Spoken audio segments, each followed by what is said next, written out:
এত সুন্দর রেসিপি যদি একটু ছন্দ করে না বলি তা কি হয়? মানুষ এমনও আছে, কলিজা ভুনা কইরা দিলে কইব লবণ কম হয়েছে। না না, আপনারা তা বলবেন না, কারণ এই ভিডিওতে কলিজা রান্নার সব টিপস দেওয়া আছে, ধোয়ার পদ্ধতি সহ, যেমন কালার, স্বাদ সব অটুট থাকবে। আশা করি আপনাদের ভালো লাগবে। আর ভালো লাগলে আমার চ্যানেলটি সাবস্ক্রাইব করে ভিডিওটি লাইক, কমেন্ট, শেয়ার করে আমার সঙ্গে থাকবেন। আপনাদের ভালোবাসা আমাকে নতুন কাজের অনুপ্রেরণা দেবে। চলুন দেখে আসি কিভাবে তৈরি করেছি। প্রথমে বলে নেই, আজকে কলিজা ভুনা করব। তার জন্য আমি এখানে 600 গ্রামের মতো একদম টাটকা কলিজা নিয়ে এসেছি। কলিজা কিন্তু টাটকাই কিনতে হয়, না হলে কলিজা যত দেরি হবে কলিজাগুলো নষ্ট হয়ে যাবে। তো কলিজা নিয়ে এসে আমি বড় বড় পিস করে 1 ঘন্টার বেশি হবে পানিতে ডুবে রেখেছি। কলিজার ভেতর যে রক্তগুলো আছে, এই রক্তগুলো যেন বের হয়ে যায়। এটা হচ্ছে প্রথম স্টেপে করতে হবে।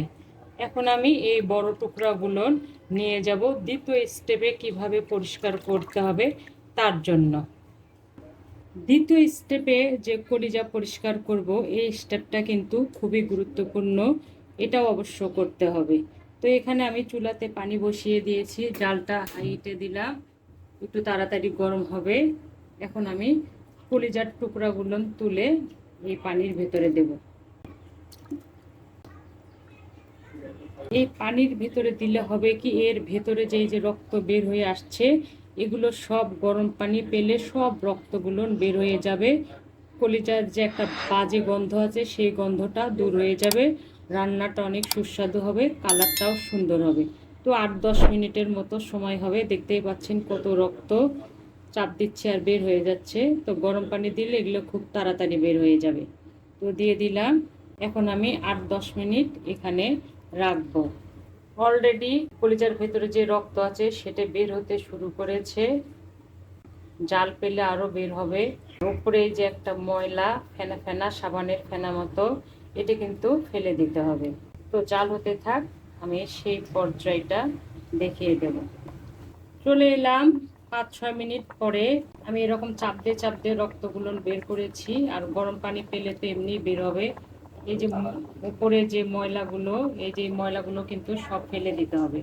এগুলো ফেলে দিলে রান্নাটাও টেস্ট হবে, কালারটাও সুন্দর হবে। তো আমি তো এগুলো অবশ্যই ফেলে দেব। এগুলো কিন্তু আমি সব আস্তে আস্তে ফেলে দেব। এখনো অনেকটা রক্ত বের হচ্ছে। তো 10 মিনিট পরে আমি জালটা বন্ধ করে দেব। তো 10 মিনিট হয়ে গেছে, ইনশাল্লাহ আর কোনো রক্ত বের হচ্ছে না। আমি চেপে চেপে দেখেছি। এখন আমি সব কলিজাগুলো তুলে নিচ্ছি। বেশি জাল দিলে পরে আবার বেশি কুকড হয়ে যাবে। এখন কলিজাগুলো ঠান্ডা হওয়ার পরে আমি ফিরে আসব। কলিজাগুলো ঠান্ডা হয়ে গেছে। আমি এখন এই যে উপরের এই পাতলা আবরণটা ফেলে দেব। এটা কিন্তু অবশ্যই ফেলে দিতে হবে, না হলে টেস্ট হবে না আর মশলাও ঢুকবে না। এইভাবে আমি সব ফেলে দেব। এভাবে ফেলে দিয়ে আমি সুন্দর করে পিস পিস করে কেটে নেব। কেটে নিয়ে সমস্ত উপকরণ নিয়ে আমি রান্নায় চলে আসব। বিসমিল্লাহির রহমানির রহিম। আমাদের কলিজা সুন্দর করে কেটে ধুয়ে নিয়ে সমস্ত উপকরণ নিয়ে রান্নায় চলে এসেছি। আমি একটু দেখিয়ে দেই। কলিজাটা ছোট ছোট করে কেটে নিয়েছি।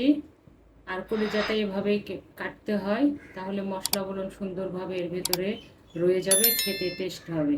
তো কড়াই গরম হয়ে গেছে। আমি প্রথমে পরিমাণ মতো সাদা তেল দিলাম, 4-5টা সাদা এলাচ দিলাম, 5টা লং দিলাম, সামান্য গোলমরিচ দিলাম, টুকরা দারচিনি দিলাম, তেজপাতা দিলাম, একটা কালো এলাচ দিলাম, অন্য মেথি দিলাম, পেঁয়াজ দিলাম প্রায় 1 কাপের মতো। পেঁয়াজগুলো আমি কাঁচা গন্ধ যেন না থাকে, এজন্য 3-4 মিনিট ভেজে নেব।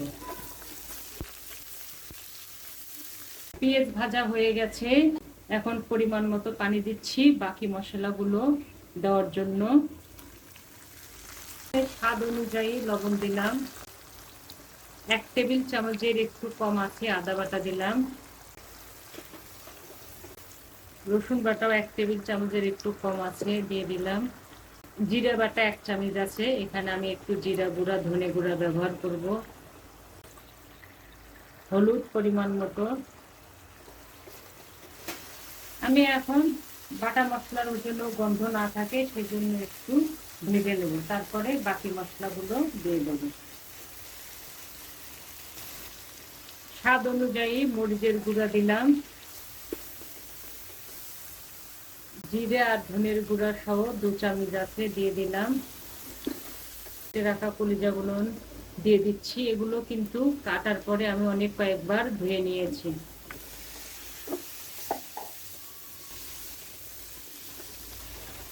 সামান্য একটু পানি দিচ্ছি, কারণ কলিজা থেকে পানি উঠবে। সামান্য দিলাম।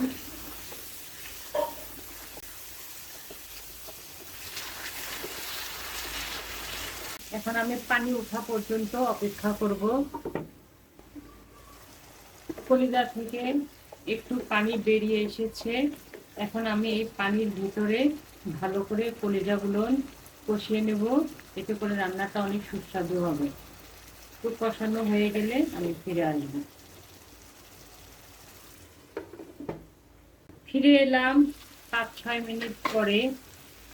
আমি সুন্দরভাবে কষিয়ে নিয়েছি, তেল ভেসে উঠেছে। আমি উষ্ণ উষ্ণ গরম পানি দিচ্ছি কলিজা সিদ্ধ এবং রান্না হওয়ার জন্য।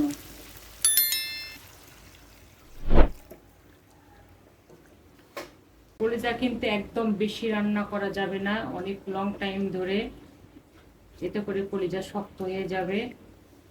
আর যেহেতু আমরা 10 মিনিট আগেই কুক করে নিয়েছি ময়লা বের করার জন্য, এখন ঢেকে দিলাম। ফিরে আসবো আমি যখন একটু গরম মশলা দেব তখন। ফিরে এলাম প্রায় 22-23 মিনিট পরে। আমাদের রান্না প্রায় কমপ্লিট, আর একটু হবে। এই পর্যায়ে আমি কিছু গরম মশলা দিলাম রান্নাটা আরো সুন্দর হওয়ার জন্য। জালটা একদম কমিয়ে দিলাম। আমি আরো কিছুটা সময় কষিয়ে নেব, যেন রান্নাটা সুস্বাদু হয়, মশলাটা যেন কলিজার ভেতরে রয়ে যায়। তো এই পর্যায়ে জালটা আমি একদম কমে দিলাম, লো হিট করে দিলাম। একদম তেল ভাসা ভাসা হলে আমি ফিরে আসব। ফিরে এলাম 5-6 মিনিট পরে। আমাদের রান্না কমপ্লিট। কয়েকটি কাঁচামরিচ দিলাম, জাল বন্ধ করে দিলাম। আর কলিজা কিন্তু একটু ভুনা ভুনাই খেতে হয়, এতে করে অনেক সুস্বাদু লাগে। ঢেকে দিলাম, ফিরে আসবো 5-6 মিনিট পরে।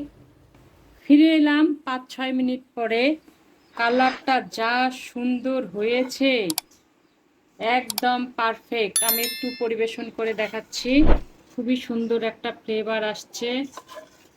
আপনারা অবশ্যই এভাবে তৈরি করবেন। এভাবে তৈরি করলে অনেক সুস্বাদু হয়। হয়ে গেল একদম পারফেক্ট কলিজা ভুনা। এভাবে তৈরি করে দেখুন, অনেক সুস্বাদু হয়। আজ এ পর্যন্তই, ইনশাল্লাহ আবার দেখা হবে নতুন কোনো রেসিপি নিয়ে। আল্লাহ হাফেজ।